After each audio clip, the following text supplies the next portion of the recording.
mempunyai program yang sangat konsisten.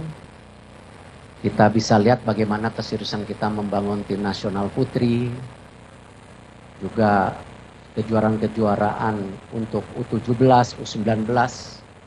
Kita lakukan semua dengan segala prioritas dan juga target-target yang kita lakukan secara bersama-sama. Dan kita lakukan secara transparan, tanpa ada agenda tertutup. Tentu kita mengucapkan terima kasih kepada kinerja Coach Sintayong selama ini. Dan hubungan saya sangat baik. Dan kita lakukan yang terbaik untuk program-program yang dikehendaki. Tetapi tentu dinamika daripada tim nasional ini perlu juga menjadi perhatian khusus oleh kami dalam evaluasi. Kita melihat perlunya ada pimpinan yang bisa lebih menerapkan strategi yang tentu disepakati oleh para pemain, ya, komunikasi yang lebih baik,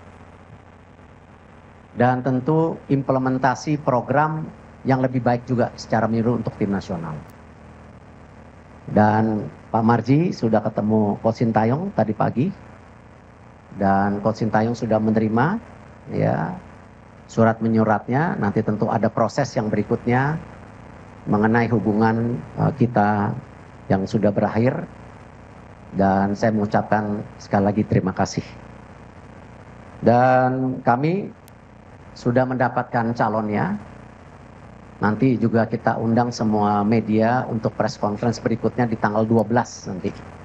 Kurang lebih jam 4 sore. Jadi kalau ada dari pihak media atau teman-teman yang ingin tanya jawab, nanti langsung saja dengan pelatih penggantinya. Ya. Tanggal 11 malam sudah mendarat. Tanggal 12 nanti kita beri kesempatan untuk media bisa melakukan tanya jawab. Dan tentu beberapa agenda yang kita akan lakukan untuk hari Minggu dan Senin, ya, pertemuan dengan Exco,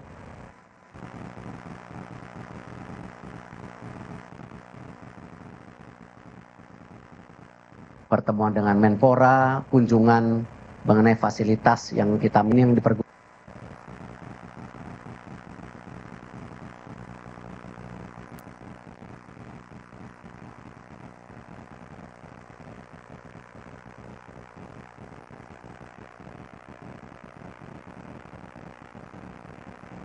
Aplikasinya tinggi, sehingga ini menjadi sebuah improvement ya, supaya kembali perjuangan kita untuk menuju Piala Dunia, kita coba sekritikal mungkin segala kekurangannya kita bisa Hotel dan tiket pesawat. Diskon tiket pesawatnya bikin dompet relax. Hati-hati Indonesia, shooting langsung dan harus terlepas tadi. Dan agak kosong tadi Bung Rizal. Ya, Nguyen Quang Hai memang digadang-gadang sebagai salah satu pemain milik coach, ya tidak. Tapi bagaimana kita memastikan semua dinamikanya ini kita ukur sebaik-baiknya sehingga hasilnya juga bisa lebih konsisten. Mungkin itu yang saya bisa sampaikan. Terima kasih. Wassalamualaikum warahmatullahi wabarakatuh. Baik, langsung saya berikan kesempatan bertanya kepada wartawan. Ya, satu. Ya. Selamat siang Pak Erik, saya Majid dari Tribun News. Pertama Pak Erik, mungkin dengan adanya pemerintah dan ini beberapa hari lalu, belakangan ini juga publik kita terbelah ya Pak Erik ya, ada yang pro ada yang kontra. Mungkin dari Pak Erik bisa menjelaskan kembali apa yang menjadi keputusan tadi kan, strategi, terus kemudian program ke depan. Apakah ini juga ada terjadi kabar sebelumnya juga tidak match-nya dengan pemain, katakan ada kabar Messi Hilgers yang tidak suka, atau terus kita juga dapat kabar dari media Italia justru Pak Erik katanya juga gaya melatih Sintayong yang bisa dibilang tanda kutip monoton seperti. Kemudian yang kedua Pak Erik, Sebelumnya kan Sintayong juga mendapatkan golden ticket ya Pak Erick dari pimpinan negara sebelumnya. Apakah golden ticket itu akan tetap berlangsung atau seperti apa itu Pak Erick? Itu aja, terima kasih.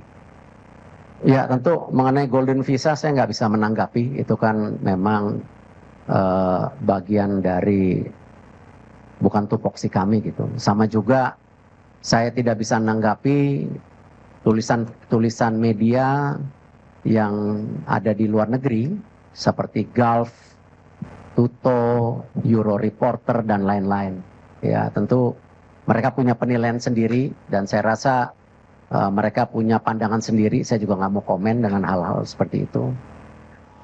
Tapi saya mengapresiasi itu yang saya atas seperti yang di New York Times juga ditulis oleh beberapa media luar negeri yang menyatakan bahwa pembangunan tim nasional Indonesia sudah ke arah yang baik dengan mensinkronisasi semua kepentingan di atas segalanya sehingga program ini transparan. Karena itu banyak sekali pemain-pemain berkualitas yang bergabung. Itu yang saya apresiasi. Kalau saya lihat memang dinamika ini cukup kompleks.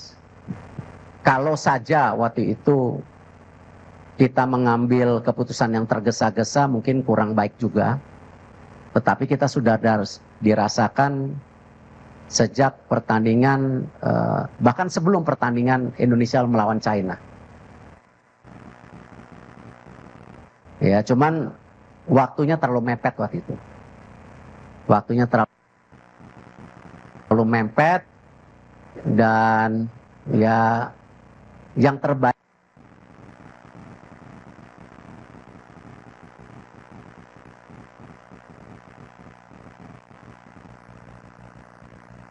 ya hari ini. Karena kita masih punya waktu hampir 2,5 bulan untuk persiapan. Karena saya juga tidak mau ya mengambil sebuah keputusan yang membuat tentu keadaannya tidak baik. Nah, cuman dengan segala evaluasi perhitungan, waktu 2,5 bulan ini cukup.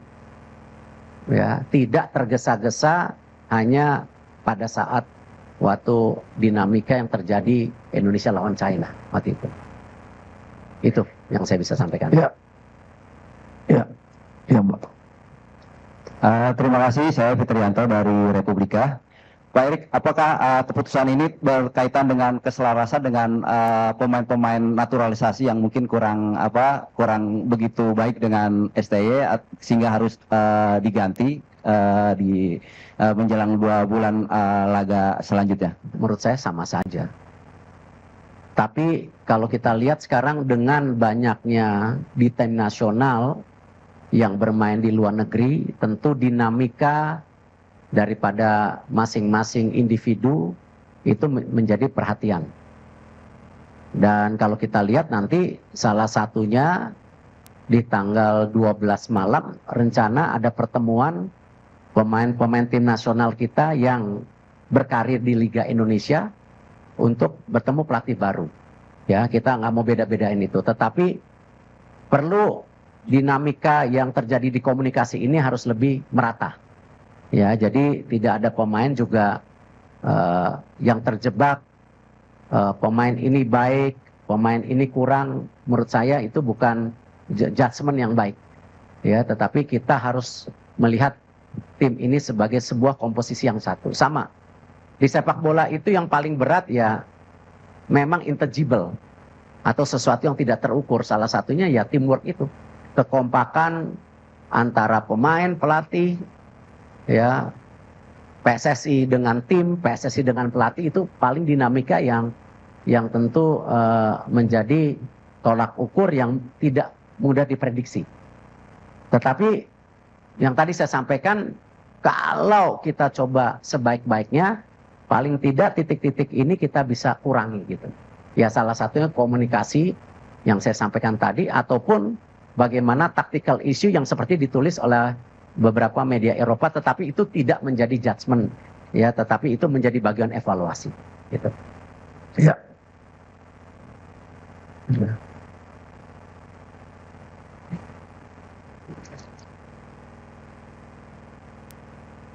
Baiknya, mau dibantu yang Selamat siang Pak Erik, saya Sony dari Kumparan. Pak, ingin bertanya terkait detail kontraknya Pak, apakah ini putus kontrak sepihak atau bagaimana? Kemudian adakah kompensasi yang harus dibayarkan PSSI terhadap Sintayong? Karena kita tahu sebelumnya sudah ada kesepakatan sampai 2027 ya Pak. Terima kasih. Ya, semua kontrak kita harus hormati, karena kalau kita ingin menjadi federasi yang kredibel, ya kita harus menjaga kesepakatan yang sebelumnya. Sama ketika kita memperbaiki Liga Indonesia, ya salah satunya kita menekankan kepada klub-klub. Ya kita nggak mau lagi ada isu mengenai pemain yang tidak dibayar, pelatih yang tidak dibayar, karena itu salah satu yang kita dorong klub, standarisasi klub yang ada di Liga, klub licensing itu kita akan terapkan di tahun depan, bahwa klub-klub yang melakukan pelanggaran itu tidak hanya dikurangin subsidinya tetapi poinnya. Nah kalau kita melakukan itu di Liga, tetapi PSSI sendiri tidak respect dengan apa yang dikomit, ya saya rasa bukan menjadi contoh yang baik. Kita harus menghormati segala perkataan dan kontrak-kontrak tersebut. Jadi kita tidak akan, dan Pak Marji, Coach Sintayong tanda tangan surat terimanya. Nah tentu nanti antara lawyer dan lawyer akan bicara untuk follow up kompensasi yang sesuai dengan nilai kontraknya gitu ya. Tapi poinnya kita harus respect dengan apa yang kita sepakatin ya. Tidak boleh kita sebagai bangsa yang tidak menjaga kehormatan kita, apalagi federasi kita sedang dalam posisi tinggi-tingginya sekarang di mata internasional, jadi kita harus jaga itu ya. Baik nih. Selamat siang Pak Erik. Tadi sudah dipastikan ya. Oh, saya Heri dari bola.com. Maaf, terlalu semangat nih. Dalam beberapa hari terakhir setelah isu pemecatan Sintayong kan muncul di beberapa media sosial bahwa ada nama-nama yang muncul.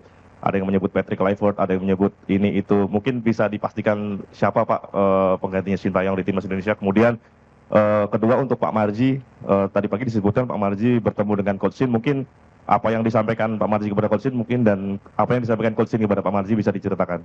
Itu aja, terima kasih. Pak Marji, silakan Pak Marji. Terima kasih Pak Ketum.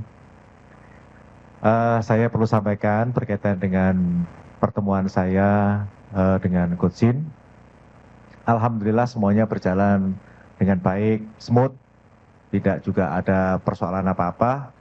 Prinsipnya Coach Sin menerima keputusan pemutusan hubungan kerja antara PSSI dengan Coach Sintayong, dan Coach Sin mengucapkan terima kasih atas kepercayaan yang sudah diberikan PSSI kepada Coach Sin selama kurang lebih hampir 5 tahun.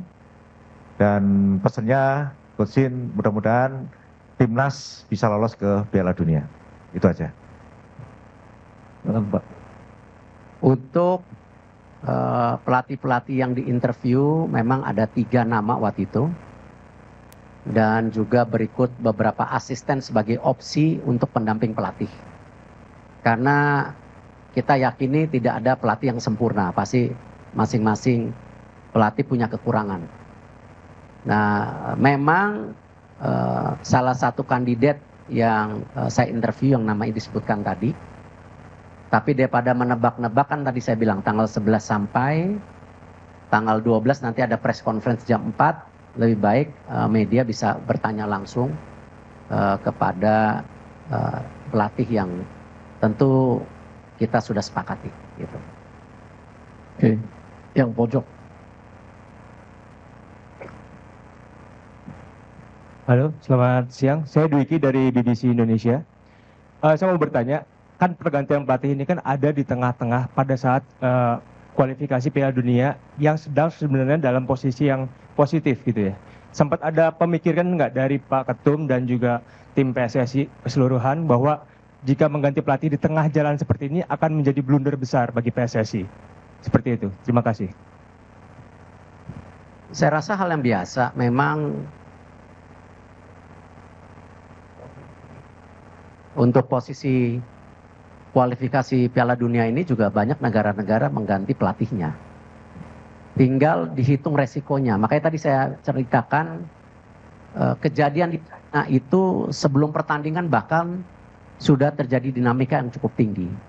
Ya Pak Marji, benar ya. Tapi kita berhitung-hitung, kalau itu dilakukan saat itu tentu jarak ke pertandingan berikutnya terlalu singkat. Dan hari ini yang terbaik karena kita masih punya waktu 2,5 bulan. Dan tentu resiko-risiko tetap ada, tetapi lebih baik kita mengambil resiko daripada menyesal di kemudian hari. Nah, dan kita juga mencari tentu figur-figur yang tadi kita yakini bisa memberikan extra effort dari dinamika komunikasi, leadership, ataupun taktikal bermain yang bisa kita harapkan. Itu sih. Pak, sedikit lagi Pak, satu lagi Pak. Berarti apakah dengan kata lain bisa dibilang kegagalan di AFF menjadi faktor terbesarkah atau tidak sebenarnya? Gini, semua pertandingan yang kita ikutin ya pasti ada evaluasinya. Tadi saya bilang kan kita melihat dari pertandingan Indonesia-China. Memang dipikir terlalu ambisius, tapi tidak. Karena kita menghitung strategi-strategi atau target-target angka-angka kemenangan itu kan kita sudah hitung waktu itu.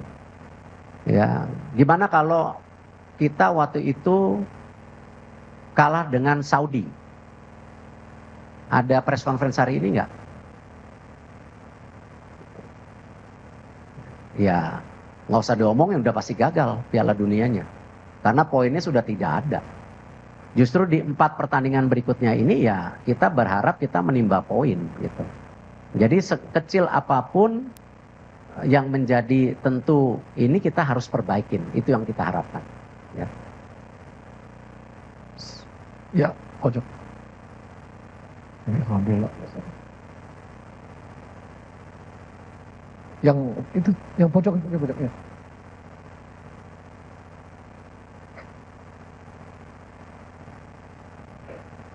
Selamat siang Pak Erik, Pak Sumarji, Pak Mali, Pak Yunus Nusi, dan Pak Alda. Saya Taufik dari FIFA Goal. Mau bertanya, tadi Pak Erik kan bilang sudah menginterview beberapa kandidat. Mungkin itu waktunya kapan Pak? Dan apakah di interview itu ada permintaan atau jaminan untuk meloloskan Indonesia ke Piala Dunia atau akan bisa menerapkan taktik permainan yang menyerang? Dan untuk yang kedua, tadi Bapak bilang kondisi tim memburuk sebelum lawan Cina. Apakah kondisinya tidak membaik Pak sebelum menang lawan Arab? Terima kasih. Iya, kemarin saya mendapat izin dari Bapak Presiden, walaupun gimana kan saya menteri ya, jadi kalau traveling ke luar negeri saya izin, saya mendapat kesempatan 5 hari kemarin ke sebuah negara di Eropa untuk buka warung istilahnya, ya, interview dan lain-lain. Dari tanggal 25 sampai 30. Kesempatan itu yang saya lakukan karena memang dalam menginterview pelatih itu tidak bisa dilakukan melalui video conference karena tidak dapat chemistry-nya. Harus berduduk one on one dan bahkan sebenarnya yang saya tawarkan juga sengaja itu tanggal 25. Yaitu hari Natal sebenarnya. Bukan saya tidak menghormati hari besar, cuman itu bagian kita juga mengetes keseriusan dan komitmen. Dan saya mendarat jam 6.10 pagi, jam 10 udah buka warung istilahnya. Ya dari 3 pelatih ada 1 yang datang. Nah itu yang saya lihat, wah ini poinnya lebih. Gitu, karena walaupun habis interview, dia pulang lagi ke negaranya. Ya karena hari Natal kita harus hormatin gitu. Dan saya juga tidak mau memakan waktu, biasanya interview 2 jam setengah cukup saya rasa. Kalau saya bicara detail mengenai dinamika ya saya rasa itu bukan hal yang perlu saya ceritakan detail, takutnya nanti tadi hubungannya baik-baik kok. Ya saya respect Coach Sintayong, hubungannya baik gitu. Dan sepertinya tadi dilaporkan juga menerima dengan baik. Dinamika itu ada, tapi saya nggak mau bicara detail. Malah nanti menjadi dispute seakan-akan habis manis pah dibuang gitu loh. Ya saya nggak mau dalam itu karena apapun yang sudah dilakukan semua baik. Ya, dan saya berprinsip tidak mungkin tim nasional kita sampai sini mau yang putri, yang muda-muda, yang U17, U19, U23 tanpa program ya yang PSSI punya. Tapi PSSI menyadari tanpa pelatih yang baik tidak mungkin punya tim nasional yang baik. Tetapi tanpa kualitas pemain ya mau programnya baik, pelatihnya baik ya nggak jadi apa-apa. Karena pemain menjadi sebuah kualitas yang penting. Ya, Manchester City tanpa Rodri kalah melulu tuh. Ya, cuma satu Rodri berapa. Nah, artinya apa? Ya memang ketiga balancing antara program, pelatih, dan kualitas pemain ini ya harus punya keseimbangan. Tidak bisa satu dan lainnya yang lebih menonjol gitu. Ya, jadi ini menjadi sebuah satu kesatuan. Tinggal satu ya. Ya, Mbak. Yang cewek dulu. Tadi.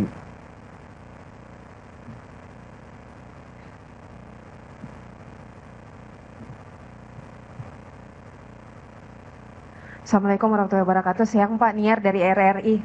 Pertanyaannya untuk pelatih yang baru nanti atau pelatih pengganti ini, apakah terpilihnya sebagai pelatih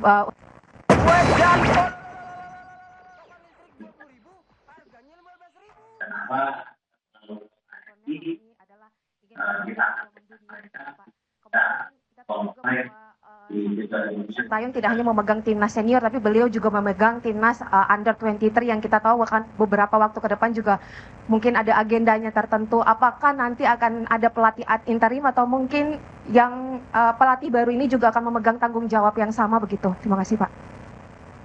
Coach Indra, Coach Nova juga ditargetkan Garuda mendunia. Kenapa setelah lolos AFC kita targetkan mereka untuk bisa qualified di kejuaraan dunia U17, U20. Nah, nanti memang untuk tim pelatih itu di dalamnya ada komponen pelatih U23. Ya, jadi nanti kalau diumumkan nanti biar aja tanggal 12 itu ada pelatih kepala, ada beberapa asisten dan ada satu asisten untuk U23. Ya, tetapi mempunyai program yang sama U23 dan senior. Nah, memang kuncinya ketika kita ingin punya filosofi sepak bola seperti Jepang ataupun beberapa negara lain, ya kita perlu waktu. Itulah kenapa diperlukan technical director nanti. Cuman ya memang tidak mudah juga mencari technical director karena memang ya ini perlu pendalaman daripada detail daripada persepakan bola Indonesia. Cuman yang menarik, yang salah satunya saya titipkan bahwa selain target ya saya juga titipkan bahwa filosofi sepak bola ini mesti dibangun dari senior dan U23 dan itu disanggupi tentu dengan waktu-waktu juga perlu support dari banyak pihak tentunya. Para pelatih yang saya interview sudah mengerti targetnya. Dan beberapa juga yang punya nama di dunia sepak bola tidak mungkin bergabung ke sebuah negara hanya sekedar mencari kerjaan. Ya, tetapi mereka pasti mempunyai target personal ya di mana tentu ingin menjadi bagian sejarah legacy yang kita miliki gitu. Yaitu lolos ke Piala Dunia. Ya, terakhir di SCTV. Selamat siang Pak Erik. Satu pertanyaan Pak, ada isu mengenai tekanan dari mafia bola untuk menggantikan Coach Sintayong sebagai pelatih Pak. Ada juga yang bilang Pak Erik ditekan juga dari Exco untuk mengganti pelatih Pak. Apakah ini benar Pak? Makasih Pak. Saya rasa semua tidak benar karena kalian tahu saya ini pemimpin yang tidak bisa ditekan-tekan. Bagaimana PSSI bersama Liga melakukan perbaikan match fixing itu tekanannya jauh lebih berat gitu. Ya. Tetapi kalau kita lihat Liga 1 sekarang bisa berjalan dengan baik. Saya belum dengar yang alarm bunyi masih di Liga 2. Ya. Tapi apa yang kita perbaikin di Liga 1 itu ya tentu dengan adanya VAR, dengan ada kepemimpinan pelatih yang juga bisa dipercaya, itu kita lakukan gitu. Nah Liga 2 menyusul tahun depan, kita juga akan ada sistem VAR. Jadi saya rasa saya bukan tipe pimpinan yang takut ditekan-tekan. Saya percaya apa yang kita jalankan untuk kebaikan semua, kita kerja lillahi ta'ala, ya insya Allah. Ya saya rasa apa yang kita kerjain sekarang juga tentu semuanya dimudahkan kalau Allah Subhanahu wa Ta'ala bisa membantu ini semua gitu. Tapi intinya ya kita harus kerja keras, tidak bisa hanya menerima keadaan dan mengharapkan hasilnya bagus, saya rasa tidak ada. Ya kita harus kerja keras, kita berdoa, diberikan kemudahan, itu insya Allah hasilnya baik gitu. Yang belakang ini, yang baju biru ya. Terus, ya Pak. Hendra Pak dari Berita 1. Pak, terkait oleh ini Pak, kapan rencananya sidang naturalisasi oleh ini Pak? Apakah memungkinkan kalau bisa cepat memungkinkan nanti main di Maret Pak? Yang kedua Pak, infonya PSSI sudah menghubungi Michael Baker Pak untuk dinaturalisasi. Ini benar nggak Pak kabar ini Pak? Itu aja ya. Terima kasih. Ya, oleh insya Allah proses surat menyuratnya sudah lebih advance dibandingkan Jaro Rinworld. Kita juga sedang meng-approach Jaro Rinworld untuk gabung juga ke tim nasional. Tapi apakah keburu di bulan Maret kita lihat dulu gitu. Tapi kalau Baker kita sudah cek agak sulit karena bukan sesuai dengan regulasi FIFA, yaitu ibu bapak atau kakak neneknya. Kita lagi masih mencari suratnya, tapi belum menemukan surat dia qualified sesuai aturan FIFA. Itu. Baker kan? Ya. Maunya sih mau, bagus, tingginya 189, bisa main midfielder juga. Ya. Thank you very much. My name is Reski from C Today. I have a question: what is the main reason for this change, despite of the rise of our national team level in the FIFA rank? And the second is, and for the next candidate or the next coach, what is the expectation or the main focus of this improvement of the national team? Thank you. Hiring the next coach is the same. As we explained before, we are targeting to qualify to World Cup. And all the candidates that we interviewed during the 5 days I was in Europe, basically most of them agree this is the target. This is why they agree to join the interviews. They have a steadiness to become the legacy on both sides, not only we as the countries, but also them as the personals. For changing coach, this is something actually we've been discussed for many months back, but I think the moment is about to be right, because right now we still have 2.5 months on preparation for next games, and we still have formats that we want to get as much as point that we can get. The dynamics of the communication is one of the issues that we put in, but also we feel we need a coach that also can help on the tacticals. This is something that or the evaluations that we have. Oke. Baik teman-teman, habis ya? Cukup ya? Baik. Terima kasih teman-teman atas perhatiannya dan terima kasih pada Pak Ketum, Pak Waketum, Pak Marji, Pak Sekjen semua. Terima kasih semua wartawan.